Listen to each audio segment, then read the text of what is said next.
बिस्मिल्लाहिर्रहमानिर्रहीम। अस्सलाम वालेकुम नाज़रीन, प्रोग्राम सिटी एट 10 में खुशामदीद। मैं हूँ आपकी मेज़बान अना यूसुफ। आई होप आप सब लोग ठीक ठाक होंगे। अपना बहुत सारा ख्याल रखिए और वक्त पे काम करने की आदत डालें। वक्त पे काम किए गए अच्छे नताइज के हामिल होते हैं। हम प्रोग्राम का आगाज़ करेंगे। आज के प्रोग्राम में खबरें भी होंगी और इसके साथ साथ आपकी बर्थडे भी विश करेंगे। थोड़ा सा वेट करना होगा, आगे चल के इंशाल्लाह 11:05 पर हमने ये सेगमेंट शामिल करना है और इसके अलावा दूसरे सेगमेंट्स भी होंगे। हमारे मेहमान भी हमें ज्वाइन करेंगे। आगाज़ करेंगे आज की टॉप स्टोरी से। खबरें क्या हैं जी हमारे पास? लेस्को की ओवर बिलिंग और बिजली चोरी मुहिम, डिटेक्शन बिल चार्जेस करने पर 31 अरब रुपए की रिकवरी ना हो सकी।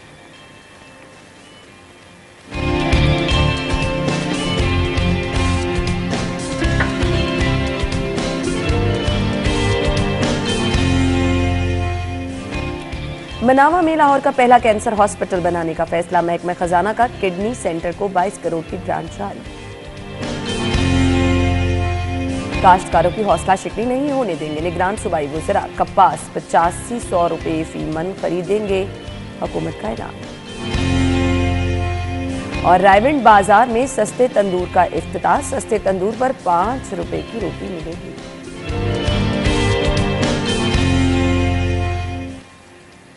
आज की खबरें आप जान चुके हैं। हमारे साथ हमारे सीनियर रिपोर्टर्स मौजूद हैं। एडिटर ब्यूरोक्रेसी कैसर खोखर साहब और राव दिलशाद हुसैन साहब ने ज्वाइन किया है। अस्सलाम वालेकुम। वालेकुम सलाम। बहुत बहुत शुक्रिया। खोखर साहब की तरफ सबसे पहले मैं आना चाहूंगी। आज की पहली खबर है लेस्को की ओवर बिलिंग और बिजली चोरी मुहिम, डिटेक्शन बिल चार्ज करने पर 31 अरब की रिकवरी ना हो सकी।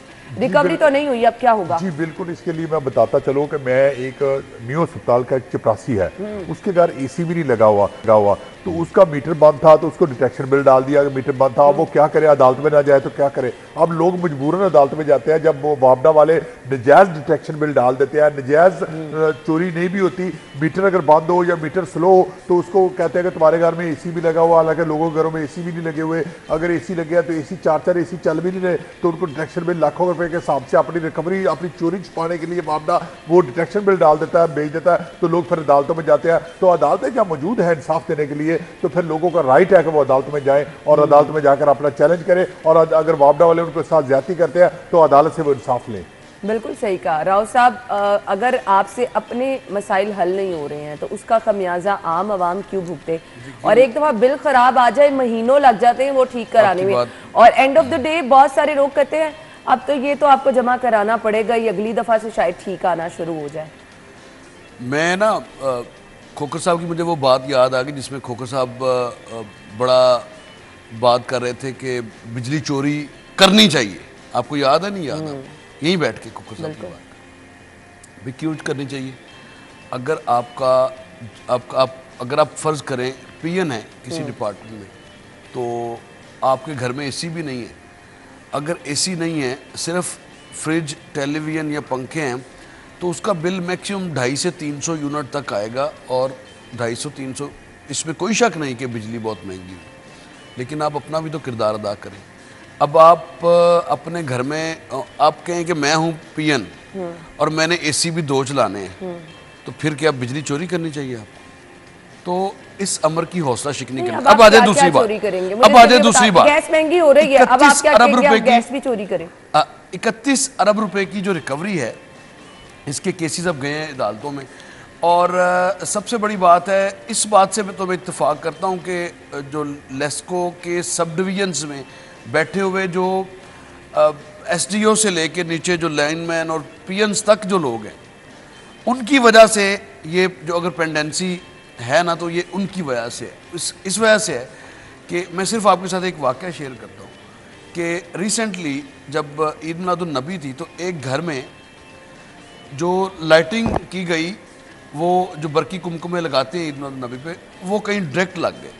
और लेस्को के एहलकार तो ज़ाहिर है मौके की तलाश में थे, उस घर में जाते हैं, उस घर में सारा कुछ चेक भी करते हैं। तो उनको उनका जो माहाना लोड है, उनका पहले तो मीटर कटता है, उसके बाद मीटर जब लगवाने के लिए जाते हैं तो फिर पता चलता है जी उनको 2 लाख रुपए का बिल जो है वो जारी कर दिया गया। साथ में एफआईआर दे दी। अब मुझे बताएं कि अगर आपने लोड चेक कर लिया है तो जो 200 या 300 यूनिट एवरेज लोड के हवाले से अगर 4 लाख बिल बनता है तो 4 लाख डाल। ये तो कोई तरीका नहीं है कि आपने पहले फिक्स किया हुआ है कि 2 लाख डालना है या 1 लाख डालना है। इस वजह से इसको लेस्को रिकवरी कह रहे हैं, जबकि ये रिकवरी नहीं है, ये गुंडागर्दी है, ये गुंडागर्दी है। और गुंडागर्दी का नतीजा ये है कि फिर जाहिर है लोगों ने अदालतों में जाना है और अदालतों से लोग रिलीफ की तवक्का भी करते हैं, जैसा भी है निज़ाम हमारा। तो ये बुनियादी तौर पर वजह है। और इसमें 31 अरब रुपए तो मिलने नहीं किसी सूरत भी, लेकिन जो अगर 10-12 अरब रुपए बनते भी हैं ना बिजली चोरी के, वो लेस्को एहलकारों की नाकस मनसूबाबंदी और हवस, जो पैसे दे देगा उसका बिल 50,000 का भी बन जाएगा, जो पैसे दे देगा, जो 20,000 रुपया देगा उसका बिल 30,000 का बन जाएगा। ऐसे में जिस तरह के बंदे का खोखर साहब ने मेंशन किया है, उसका क्या कसूर है? वो की अदालतों के धक्के खाए, और अदालतों में जाना कौन सा सोखा है खोखर साहब? बिल्कुल, अदालतों में वकील की फीस देना पड़ती है, फिर वो अदालतों में जाते हैं जब वापडा गुंडागर्दी करता है, जैसे कि इन्होंने खुद कहा है। सिर्फ वकील की नहीं, सिर्फ वकील की फीस नहीं, अदालती अमले की भी फीस। अब देखिए जब वापडा गुंडागर्दी करेगा लोग फिर अदालतों में भी जाएंगे, क्या करें फिर?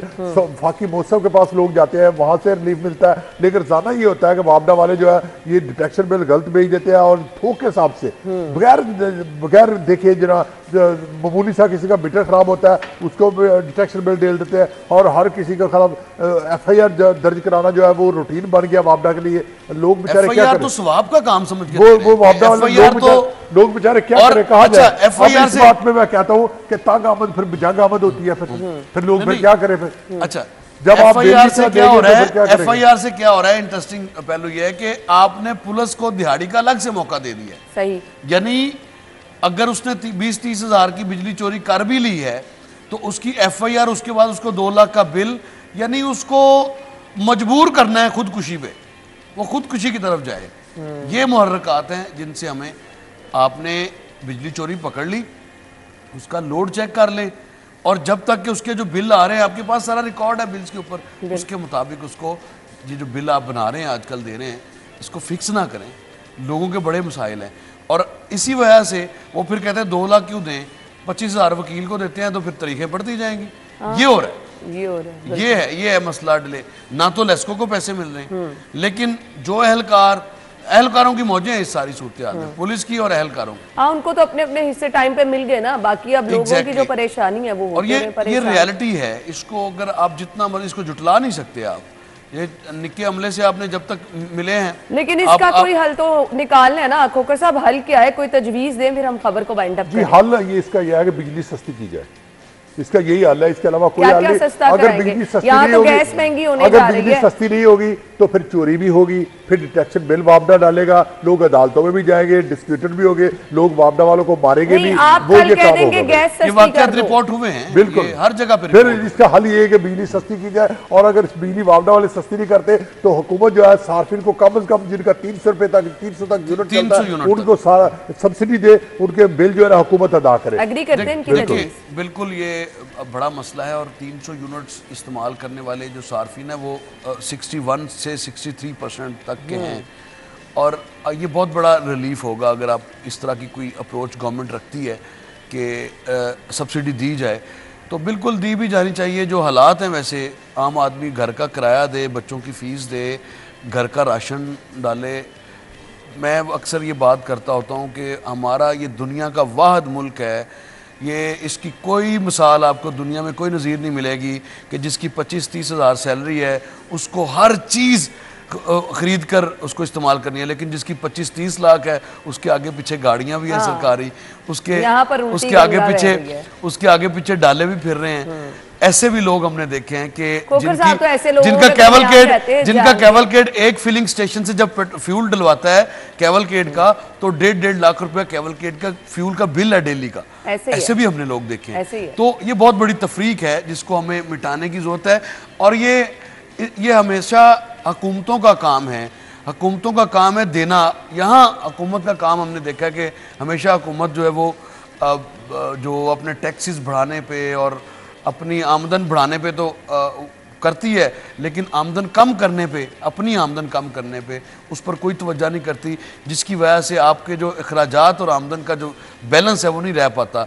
अखराजात आपके इतने ज़्यादा, यानी एक मिसाल और दे दूंगा, फिर वाइंड अप कर लें कि PIA हम अजलों से सुनते आ रहे हैं, पिछले 20 साल से सुनते आ रहे हैं कि PIA खसारे में बिलियंस ऑफ रुपीज़ का खसारा है, लेकिन PIA से रिलेटेड जो लोग हैं उनको मुराद देख लें, टिकट्स फ्री हैं, उनको उनकी मुराद उसी तरह ही है। यानी उनकी सेहत पे क्या असर पड़ा, अगर इदारा अगर खसारे में है तो उनकी सेहत पे कोई असर नहीं पड़ता, उनके लिए तो पर्क्स एंड प्रिविलेजेस दस्तयाब हैं, वो तो अवेल भी कर रहे हैं। तो ये ऐसे ही है कि सबसे सस्ती जो अशिया खरोनोश मिलती हैं खाने पीने की, वो पार्लियामेंट हाउस में मिलती हैं, जहाँ पे शायद 2 रुपए का या 3 रुपए का चाय का कप, और बाहर मजदूर जो दिहाड़ी करके वो 70 रुपए का कप पी रहा है। बिल्कुल आपने जो बेचारा लेकिन राव साहब, ये आप जितना मर्जी इन चीजों को रिलेट कर दे, सामने ले आए, डिस्कस कर दे, किसी भी दौर में ना इनका फायदा हुआ है ना होगा, क्योंकि यहाँ एक जंगल का शर्म तुमको मगर नहीं आती, वही ये सिस्टम ऐसे चल रहा है, ऐसे चलता रहेगा।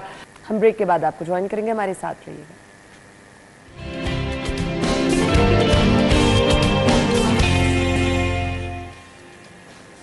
Welcome back once again. खबर ये है जी, मनावा में शहर का पहला कैंसर अस्पताल बनाने का फैसला, महकमा खजाना का किडनी सेंटर को 22 करोड़ की ग्रांट भी जारी। अच्छा जी, पहले खबर के पहले हिस्से पे आ जाता है, कैंसर हॉस्पिटल पे कितना ज़रूरी है और कितना अहम प्रोजेक्ट है ये खोखर साहब। बिल्कुल ये एक अहम प्रोजेक्ट है, इसको अप्रिशिएट करना चाहिए कि कैंसर अस्पताल बनना चाहिए, लेकिन इसके लिए ये है कि ऑलरेडी कैंसर अस्पताल लाहौर में 3 मौजूद है, अनमोल अस्पताल है, शौकत खानम है, कैंसर केयर अस्पताल है। तो जो अब तो वज़ीर आला पंजाब ने अस्पतालों को खुद बार बार दौरे किए हैं और वज़ीर आला पंजाब को खुद अस्पतालों की हालत का पता चल गया है, तो दूसरे अस्पताल जो है, म्यू अस्पताल जो है, सर्विस अस्पताल, जनरल अस्पताल, गंगाराम अस्पताल या THQ अस्पताल जो है, या जना अस्पताल है, या जो DHQ अस्पताल है, या जो बेसिक हेल्थ यूनिट देहातों में बने हुए हैं, उनकी हालत बेहतर करने की जरूरत है कि वहाँ पर जो पेशेंट केयर है वहाँ पर डॉक्टर की कमी है, नर्सों की कमी है, अद्वियात की कमी है, डॉक्टर जाते नहीं है, मरीजों के साथ डॉक्टर बदतमीजी करते हैं, डॉक्टर और जो पैरामेडिक्स या नर्सें हैं यूनियनबाजी करती हैं, और यूनियनबाजी की आड़ में जो बेचारे मरीज हैं वो रो रहे होते हैं। और दिल वाला अस्पताल देख ले लाहौर का, यहाँ पर जो 6-6 महीने साल का उनको टाइम दे रहा है, बाईपास का दिया जा रहा है, तो इस पर जो ज़्यादा तवज्जो देने की ज़रूरत है। मैं समझता हूँ कि जो पहले से मौजूद अस्पताल है उनको अगर हम बेहतर ज़्यादा करें तो वो ज़्यादा बेहतर है, ताकि पेशेंट केयर बेहतर हो, फिर आगे बढ़े। आपकी सजेशन बहुत अच्छी है, लेकिन जिस तरह से शौकत खानम, तो हालात ये हैं कि जल्दी किसी पेशेंट की खुदा न खास्ता बारी आती नहीं है। लास्ट स्टेज वाले बहुत एडवांस कैंसर वो पेशेंट ही नहीं पकड़ते हैं, बिल्कुल अर्ली स्टेज पे मेरे ख्याल से वो लोगों को कैटर करते हैं, और वहाँ पर भी अल्लाह ताला रहम करे इतना रश है, क्योंकि दूर दराज दूसरे शहरों से सिर्फ वहाँ पर कैंसर पेशेंट आते हैं।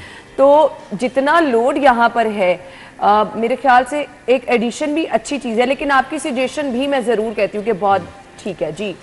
देखिए ना, एक जब शौकत खानम हॉस्पिटल बना तो उस वक्त शायद इतनी ज़्यादा जो पेशेंट्स की तादाद थी वो नहीं थी। अब तो हर दूसरा बंदा सुनने में आता है, हर दूसरा नहीं तो हर चौथा बंदा अल्लाह रहम करे इस मूजी मर्ज में मुब्तला दिखाई देता है। उसकी वजह बेशुमार वजूहात हैं जिस पर हमने काम नहीं किया। आपका एनवायरनमेंट देख लें, आपका एनवायरनमेंट इस वक्त जो है वो एनवायरनमेंट, आपका लाइफस्टाइल, ये हम अक्सर अपने प्रोग्राम्स में डिस्कस करते ही रहते हैं। एग्जैक्टली। अब अच्छा, उसके बाद फिर अनमोल हॉस्पिटल है, या जिस तरह से कैसर खोखर साहब ने भी बताया कि cancer care and research hospital जो कि रायविंड में डॉक्टर शहरियार साहब बना रहे हैं, तो अब उनके पास ये है कि वो कैंसर केयर हॉस्पिटल जो है वो कहते हैं जो पेशेंट भी आएगा उसको ट्रीट किया जाए, उसकी स्टेज नहीं देखी जाए।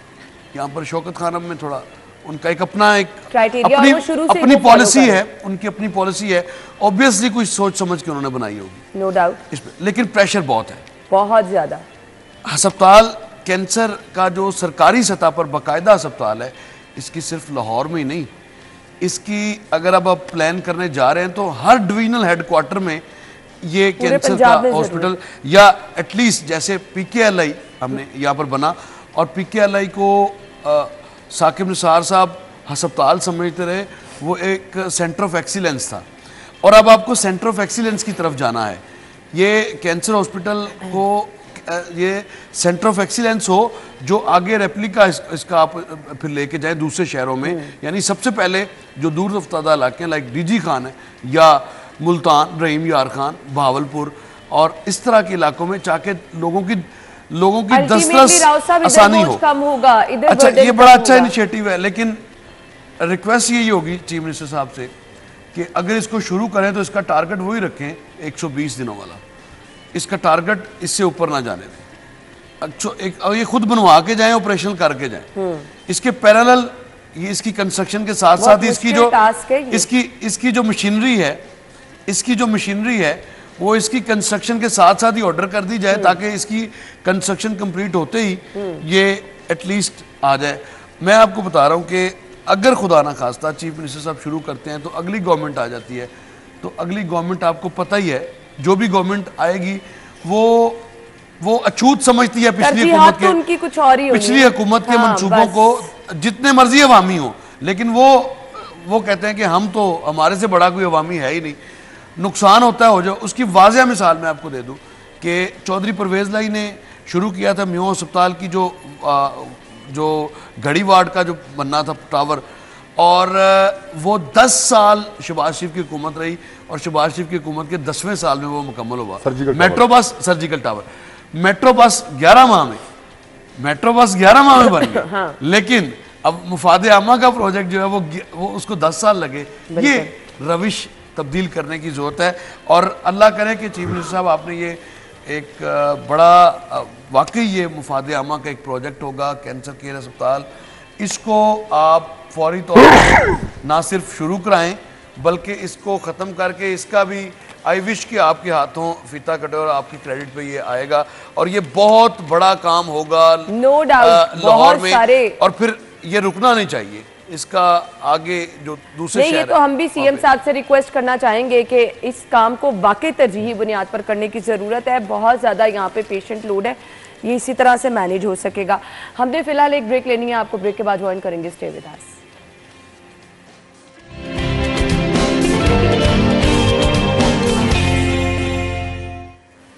Welcome back. निगरान सूबाई वज़रा कहते हैं कि काश्तकारों की हौसला शिकनी नहीं होने देंगे, कपास 8500 रुपये फी मन खरीदेंगे, हुकूमत की जानिब से ये ऐलान किया गया है। अब वो क्लासरूम में पहले हाथ खड़ा करके कहते हैं जी हमने बोलना है, खोखा साहब जी बिल्कुल आपने हाथ खड़ा कर दिया। जी बिल्कुल, इलाके का इशू है ना। मैं ये कहूँगा कि हुकूमत ने खुद ही काश्तकारों को इंस्टिगेट किया था, इसलिए उनको वो कहा था कि आप कपास काश्त करें, क्योंकि कपास की वाले से जो काटन की जो इंडस्ट्री है, खासतौर पर हमारी इंडस्ट्री जो जिनिंग इंडस्ट्री है या काटन इंडस्ट्री है, या एक्सपोर्ट करनी थी कपास, इसके लिए निगरान हुकूमत ने बड़ा इनिशिएटिव लिया और काश्तकारों को माइल किया कि आप काश्त करें। अब काश्तकारों ने काश्त कर लिया। मैं कहता हूँ कि 8,500 रुपये भी कीमत जो लगाई गई है, ये भी थोड़ी कीमत है, इससे भी ज़्यादा कीमत होनी चाहिए, काश्तकारों को मिलनी चाहिए, लेकिन इस तरह नहीं होनी चाहिए जिस तरह गन्ने की कीमत जो है लोगों को, किसानों को नहीं पैसे मिलते और लोग मुजाहरे करते हैं कि शुगर मिलने वाले देते हैं, इस तरह आड़ती जो है ना, या जो जिनिंग फैक्ट्री है या काटन फैक्ट्री है, वो काश्तकारों के साथ ना करे, उनको अदायगी फर वक्त करे। लेकिन 8,500 कीमत भी थोड़ी है, लेकिन चलो ताकत थोड़ी है, चलो ना होने से कुछ होना बेहतर है, तो इतनी भी मिलनी चाहिए। लेकिन वो 6,500 वाली जो कीमत है वो तो बिल्कुल खौफनाक बात है, वो बिल्कुल नहीं होनी चाहिए। और निगरान हुकूमत का ये फैसला बड़ा अच्छा कदम है, लेकिन इसके लिए निगरान हुकूमत को चाहिए कि डिप्टी कमिश्नरों की ड्यूटियां लगाए कि वो काश्तकारों को इंश्योर करे कि हर काश्तकार को जो है 8,500 रुपये जो है वो तो फिर तो अमल दरामद नहीं होता। अच्छा, ये इस पे सबसे बड़ी बात है कि ये 2 से 3 बिलियन डॉलर्स की, या बल्कि 3.5 से 4 बिलियन डॉलर्स की आप जो कपास इंपोर्ट करना शुरू हो गए थे, इस पे निगरान गवर्नमेंट ने, ख़ासतौर पर चीफ मिनिस्टर पंजाब ने ये इसको लीड किया, और टेक्सटाइल सेक्टर को एतमाद में लेकर फिर किसान यूनियंस के साथ बात की, तो किसानों को जो 8500 रुपये फ़ी मन में का जिसका जो रेट मुकर्रर किया गया, उसके मुताबिक उसको देखते हुए इसकी अब बम्पर क्रॉप हुई है, और आपका ये जो 2.5 से 4 अरब डॉलर तक का जो आपका ज़र मुबादला था, ये बचा है।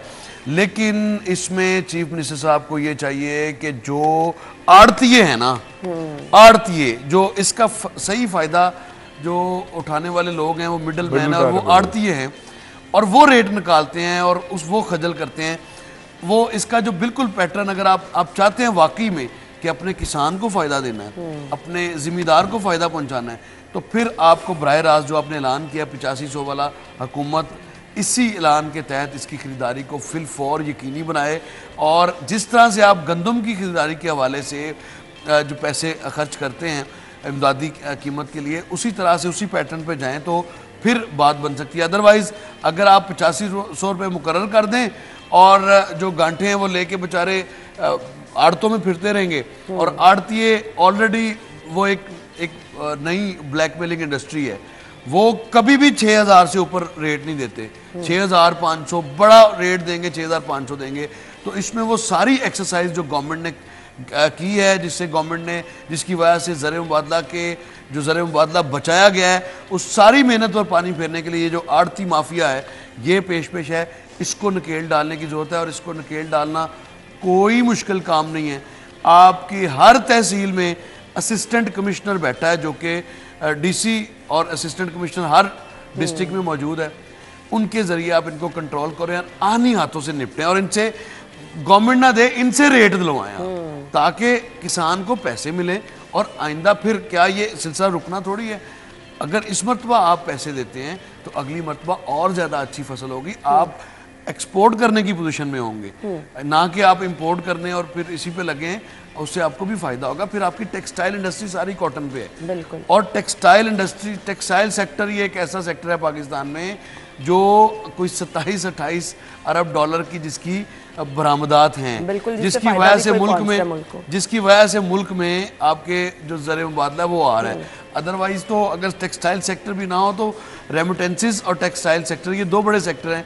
उसके अलावा आप चावल, किन्नों और फ्रूट जो मर्जी मिला लें, वो हार्डली 3 से 4 अरब डॉलर मैक्सिमम वो बनते हैं। ये जो आप जो सर्जिकल आलात अगर एक्सपोर्ट कर लें तो शायद वो 5-6 अरब रुपए की, और ये बहुत बड़ा गैप है। टेक्सटाइल सेक्टर को सपोर्ट करने की ज़रूरत है। गो के गोहिर इजाज़ साहब चूँकि इसको एप्टमा को लीड भी कर रहे हैं, उनकी मावनत के साथ चीज़ें सारी आगे बढ़ रही हैं, और मामलात को फेडरल गवर्नमेंट और सूबाई हुकूमत के बिल्कुल इसमें एक ही लाइन पे होना चाहिए, ताकि at the end of the day अगर आपने किसान को फ़ायदा पहुंचा दिया तो अगले साल और अच्छी फसल आपको मिलेगी और बेहतर सूरत हाल होगी। अल्टीमेटली फायदा आपका होगा, आपके मुल्क का होगा। आप एक्सपोर्ट करने की पोजीशन। बिल्कुल आपने सही कहा। अच्छा जी, वज़ीर आला ने कोट लखपत जेल का दौरा किया है और वहाँ पर सहूलियात का जायजा लिया है।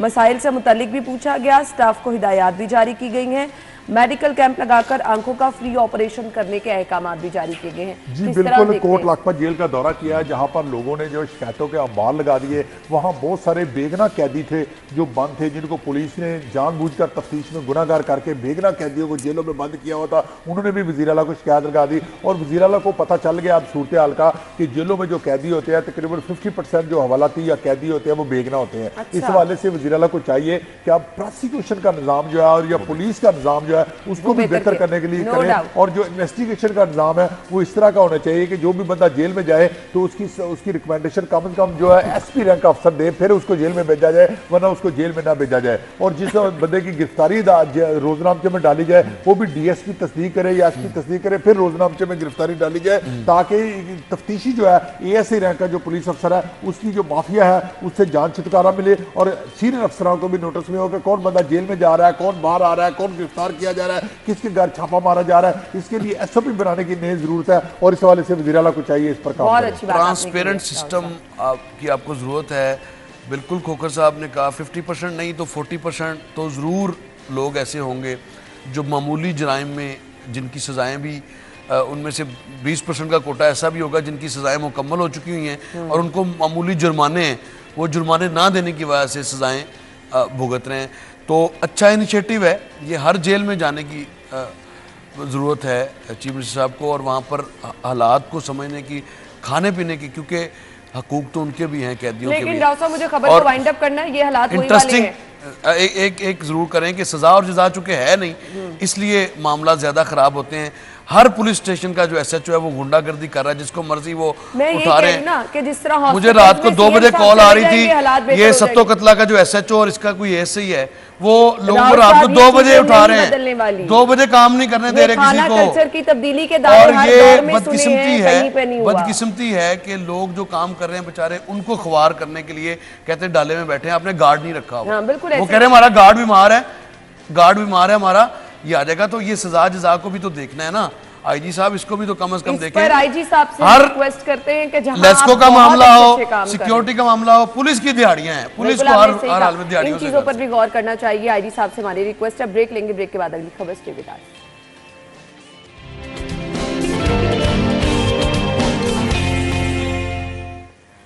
Welcome back. खबर ये है, सस्ते तंदूर पर 5 रुपए की रोटी मिलेगी। ड्राइविंग मॉडल बाजार में सस्ते तंदूर का इफ्तिताह किया गया है। मकसद क्या है और क्या सस्ती रोटी खरीदने के लिए सबको रायविंड जाना पड़ेगा?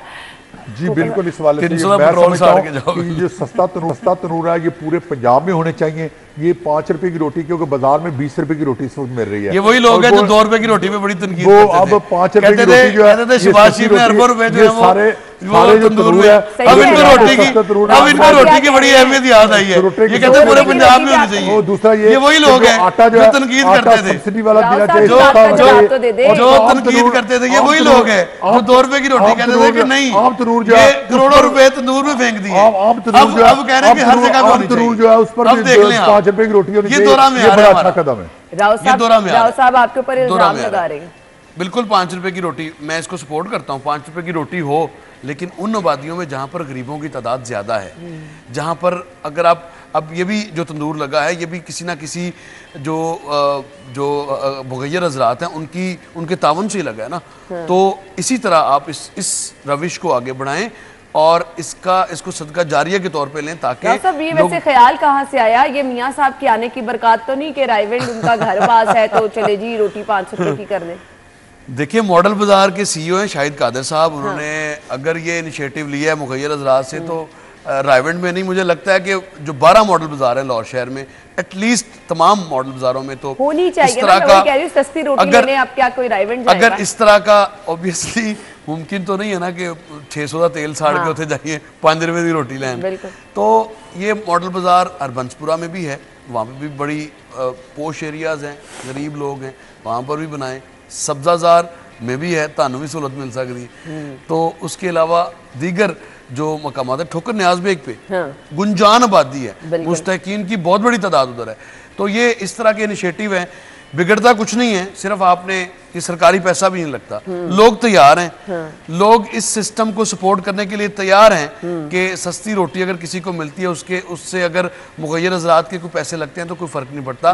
बल्कि सैलानी वेलफेयर ट्रस्ट बहुत ज्यादा इस पे काम कर रहा है और मुख्तलिफ अब तो बहुत सारी एनजीओ भी इस पे काम कर रही हैं। मुझे भी बहुत शुक्रिया आप लोगों के वक्त के लिए। नाज़रीन, हम हेडलाइंस के बाद आपको एक बार फिर से ज्वाइन करेंगे, हमारे साथ ही रहिएगा।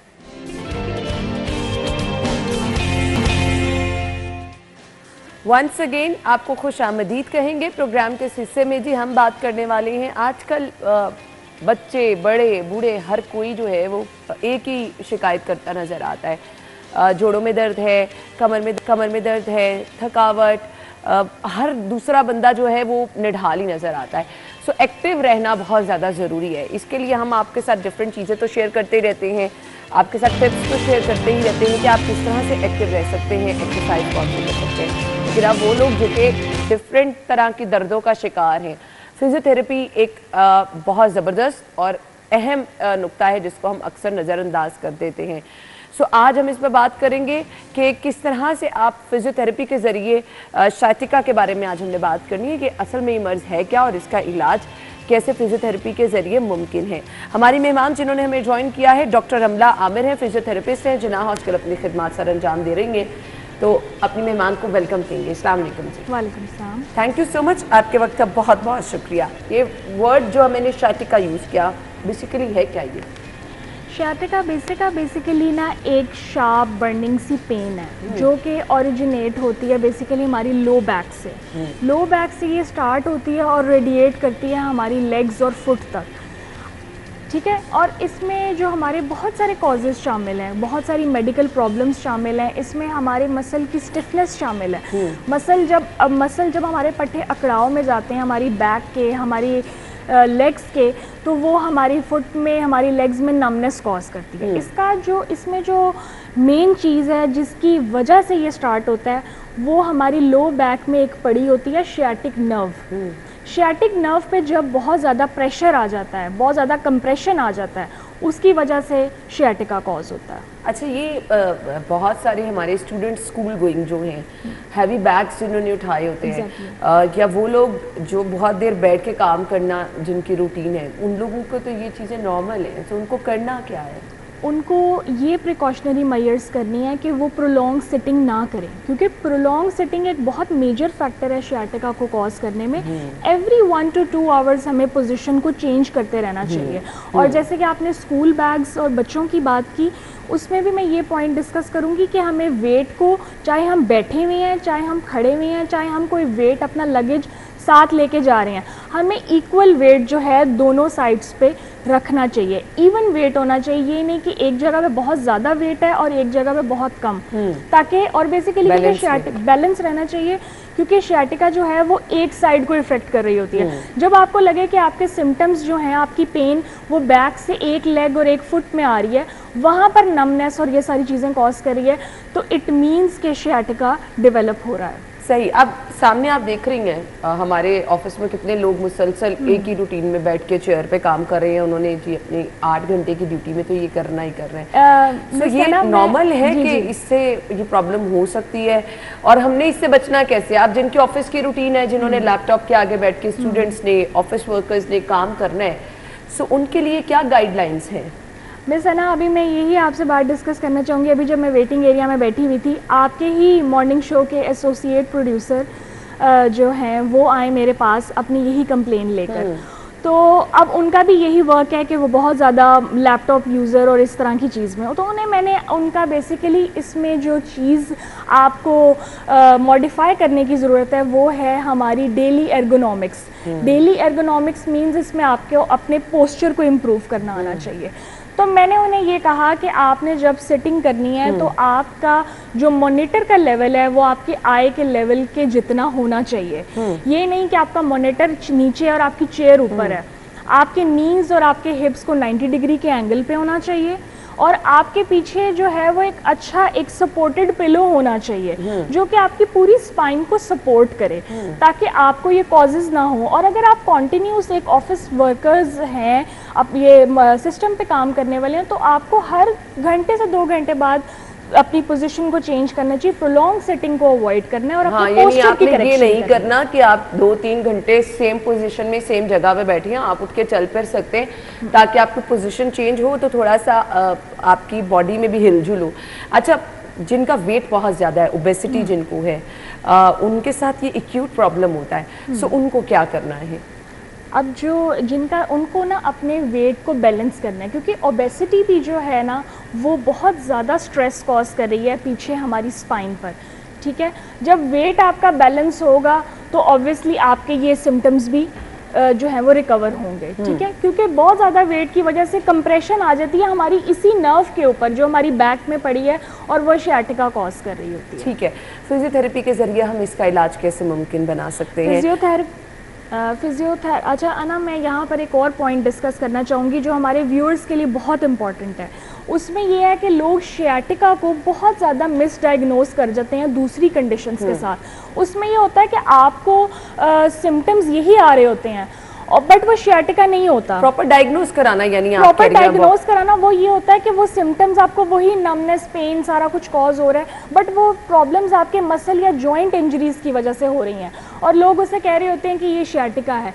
वो कोई ना कोई आपका ट्यूमर है जिसकी ग्रोथ की वजह से कंप्रेशन आ रही है अगर आपके लंबर स्पाइन में है, या आपको कोई हिप की इंजरी हो गई है, या फिर आपके स्पाइन में डिस्क स्लिप हो गई है, डिस्क का रप्चर हो गया, उसकी वजह से ये सिम्टम्स आ रहे हैं। तो इट डजेंट ऑलवेज मीन्स कि आपको शियाटिका ही है इन सिम्टम्स की वजह से। सो यू मस्ट डायग्नोज, और उस डायग्नोसिस के लिए हम 2 टेस्ट यूज़ करते हैं जो हम बड़ा इजीली घर पे बैठकर कर सकते हैं। आप कर सकती हैं, मैं कर सकती हूँ, कोई भी कर सकता है। उसमें यह है कि आपने सीधा लेट जाना है, ठीक है, और अपनी अफेक्टेड लेग को टुवर्ड्स द सीलिंग आपने स्ट्रेच करके उठाना है। और अगर आपको लग रहा है कि इंटेंस पेन कॉज हो रही है तो there is 90% chance of developing sciatica. ठीक है, तो इसी तरह दूसरा इसको हम बोलते हैं स्ट्रेट लेग रेस टेस्ट, ठीक है, या फिर लैस व्यू टेस्ट।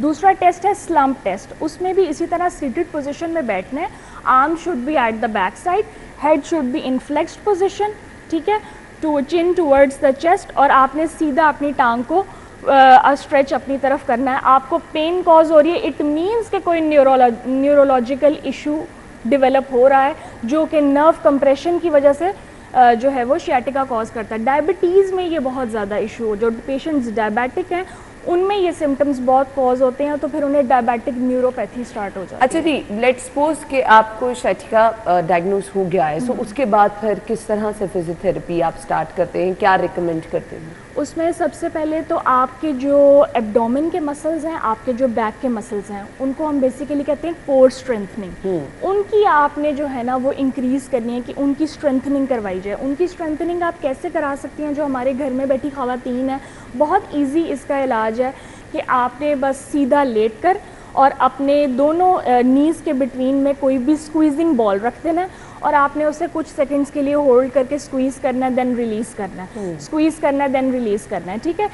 देन आपने अपने हिप को, अपनी जो कमर है उसे सीधा हवा में उठा के रखना है लेटने वाली पोजीशन में, और फिर आपने कुछ देर होल्ड करके रखना है, छोड़, इसे कहते हैं ब्रिजिंग एक्सरसाइज, ठीक है। इसके अलावा आपने यही हैम्स का स्ट्रेच कराना है, टांग पाँव को सीधा ऊपर करके छोड़ के, ठीक है। इसके अलावा पेल्विक फ्लोर एक्सरसाइजेज हैं, ठीक है। हमारी प्रेग्नेंट वुमेन्स में बहुत ज़्यादा ना ये कॉज हो रहा है शियाटिका।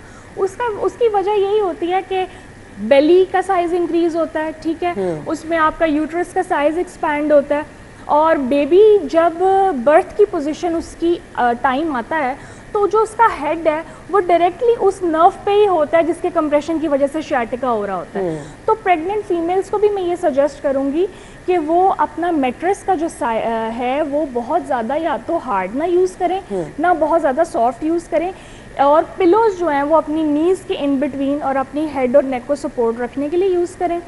दूसरा, वो हीटिंग पैड बहुत अच्छे से यूज़ कर सकती हैं अपनी पेन को रिलीफ करने के लिए। अच्छा, अब यहाँ पे कुछ लोग पेन रिलीफ के लिए मेडिसिन का बहुत ज़्यादा इस्तेमाल करते हैं, सो मुझे ये बता दें ये प्रैक्टिस कैसी है और फिजियोथेरेपी से आप कितनी देर में इसकी रिकवरी की तरफ जा सकते हैं? आप सबसे पहले मेडिसिन की बात करती हैं तो मेडिसिन में ना हमारे पास आता है न्यूरोबायोन फोर्ट के नाम से मल्टीविटामिन, जिसमें हमारा B6, B9 और B12 का कॉम्प्लेक्स होता है। वो अगर आप 1000 to 5000 mg daily dose 1 to 2 months के लिए कंज्यूम करते हैं तो ये इसमें आपका बहुत बेहतरीन रोल प्ले करती है शियाटिका को डील करने में। इसके बहुत सारे नेम्स हैं, मेथिकोबालामीन, बहुत सारी चीज़ें इसमें आ जाती, ठीक है। तो मल्टीविटामिन ये मैं रिकमेंड करती हूँ। और दूसरा जो है, आप कह रही हैं कि फ़िज़ियो से कैसे इसका इलाज है, तो मैं ये आपको और व्यूअर्स को बताना चाहूँगी कि 90% ऑफ द पेशेंट्स हैं जो कि फिजियोथेरेपी से रिकवर होते हैं। अच्छा, अब यहाँ पर हम दो चीज़ें मिक्स कर जाते हैं। बहुत सारे लोग जिम जाना शुरू कर देते हैं, सो फिजियोथेरेपी और आपका इंस्ट्रक्टर फ़र्क क्या है? फिजियोथेरेपिस्ट किस तरह से इसको ज़्यादा बेहतर डील कर सकता है? फिजियोथेरेपी जो है ना वो बेसिकली आपकी अंदर की एनाटॉमी को जानता है, वो फिजियोलॉजी को जानता है, उसे पता है कि किस नर्व पे कितना प्रेशर आ सकता है, कौन सी एक्सरसाइज के क्या इफेक्ट, साइड इफ़ेक्ट्स हो सकते हैं। जबकि जो एक प्रैक्टिशनर है, ट्रेनर है, उसको ये सारी अंडरलाइंग चीज़ों का नहीं पता। वो अपने जस्ट एक्सरसाइज और उसके आपको गाइड कर देगा, लेकिन उसे नहीं पता, एक डॉक्टर या एक फिजिकल थेरेपिस्ट ही जानता है कि उसके एनाटॉमी और फिजियोलॉजी क्या है जिसकी वजह से ये चीज़ उसे आगे क्या साइड इफ़ेक्ट्स या बेनिफिट्स प्रोवाइड कर सकती है। सही। सो अब मुझे ये बता दें कि हमने इसके चांसेस कम करने हैं, प्रिवेंशन की हम बात करते हैं ना, तो प्रिवेंटिव मेजर्स क्या हैं? एग्जैक्टली। अच्छा, सबसे पहले तो आपने फिजियोथेरेपी जो कि मोस्ट इम्पॉर्टेंट टूल है शियाटिका में, मैं आपको बता रही हूँ कि there is nothing to worry with the sciatica because 90% 95% patients recover. उसके बाद आपने अपने पोस्चर की करेक्शन रखनी है, ठीक है, अपने इम्प्रूव करना है अपने डेली रूटीन के एर्गोनॉमिक्स को। उसके बाद आपने अपना हेल्दी वेट जो है मेंटेन रखना है, जिसमें आपका बैलेंस्ड वेट होना चाहिए, ठीक है। उसके बाद आपने प्रोलॉन्ग सिटिंग को अवॉइड करना है। प्रोलॉन्ग सिटिंग नहीं आपकी होनी चाहिए, फॉरवर्ड बेंडिंग नहीं होनी चाहिए कि स्लाउच्ड पोस्चर हो, बिल्कुल इरेक्ट आपका पोस्चर इस तरह से होना चाहिए विद सपोर्टेड सम पिलो और लंबर सपोर्ट, ठीक है। और इसके अलावा आपने जो you should drink plenty of water. Staying hydrated जो है वो आपकी नर्व पे से कंप्रेशन बहुत कम कर देता है। और हमारा इसमें पोमीग्रेनेट का जो जूस है, अनार का जूस जिसे हम कहते हैं, ये हमारी नर्व की इन्फ्लेमेशन को बहुत कम करता है। ये इसमें बहुत हेल्पफुल है कि अगर आप ये इनटेक करें डेली का 1 ग्लास, तो ये आपको बहुत ज़्यादा आपकी इन्फ्लेमेशन को कम कर सकता है, आपकी नर्व्स पे जो प्रेशर आ रहा है उससे कम कर सकता है। चलें जी, ये है जी उन लोगों के लिए सजेशन जो बचना चाहते हैं और जो शिकार हैं उनके लिए इलाज क्या है वो भी बता दिया। थैंक यू सो मच, आपके वक्त का बहुत बहुत शुक्रिया। ब्रेक के बाद आएंगे।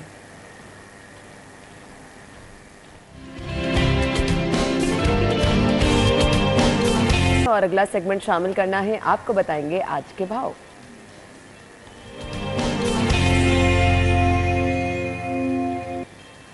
रेट लिस्ट के लिए हमारे रिपोर्टर फातिमा बाहर मौजूद हैं। Over to you.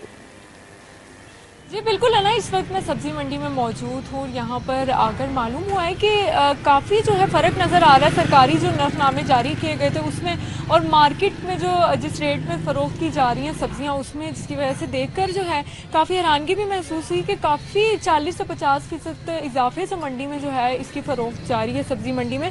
हम आपसे कुछ शेयर भी कर लेते हैं कि किस रेट में सब्ज़ियाँ जो हैं वो फ़रोख्त की जा रही हैं। प्याज की सरकारी कीमत जो है वो 90 रुपये जारी की गई थी, लेकिन मार्केट में जो है वो 150 रुपये तक फ़रोख्त किया जा रहा है। टमाटर जो है वो 110 रुपये फ़ी किलो जो है इसकी सरकारी नरफनामे में मुकर्रर किया गया था, लेकिन ओपन मार्केट में 150 रुपये में फ़रोख्त किया जा रहा है। लहसुन की सरकारी कीमत की बात कर लें तो 450 रुपये जो है इसकी सरकारी नरफनामे में कीमत मुकर्रर की गई थी, लेकिन ओपन मार्केट में 550 तक फ़रोख्त किया जा रहा है। और ये वो सब्जियाँ जो मसाला जात के तौर पर इस्तेमाल होती हैं आम रूटीन में। इसके अलावा अदरक की बात करें, अदरक थाईलैंड की सरकारी कीमत जो है वो 810 रुपये थी, लेकिन ओपन मार्केट में 990 और इससे भी ज़्यादा में फ़रोख्त किया जा रहा है कई दुकानों में। इसके अलावा अगर हम बाकी सब्जियों की बात कर लें तो उसमें मेथी आ जाती है। मेथी की सरकारी कीमत 210 मुकर्रर की गई थी, लेकिन ओपन मार्केट में 310 तक फ़रोख्त किया जा रहा है। बैंगन की सरकारी कीमत 100 रुपये है, लेकिन 130 तक कहीं 150 तक फ़रोख्त हो रही है। शिमला मिर्च की बात करें 250 इसकी सरकारी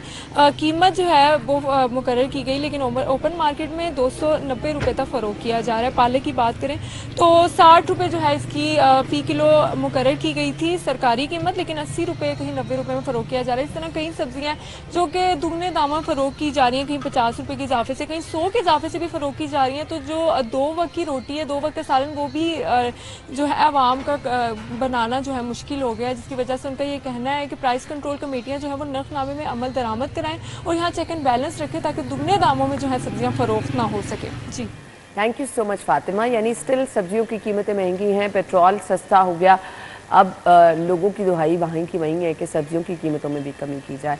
हम ब्रेक के बाद आपको ज्वाइन करेंगे, हमारे साथ ही रहिएगा।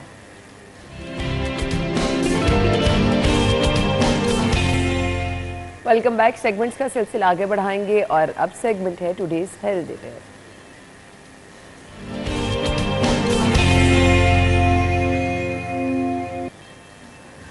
हेल्दी टिप में हम आपको बताएंगे जी इस्तकबूल का छिलका जिसे कहा जाता है उसके फ़वाइद क्या क्या हैं। वो लोग जो कि मैदे की तेज़ाबियत का शिकार रहते हैं वो इस्तकबूल के छिलके का इस्तेमाल करें। सादे पानी में, ठंडा पानी आपने बिल्कुल नहीं लेना, बिल्कुल अगर आप रूम टेम्परेचर के पानी पे का इस्तेमाल कर लेंगे, थोड़ा सा नीम गर्म भी ले लेंगे तब भी उसका फ़ायदा है।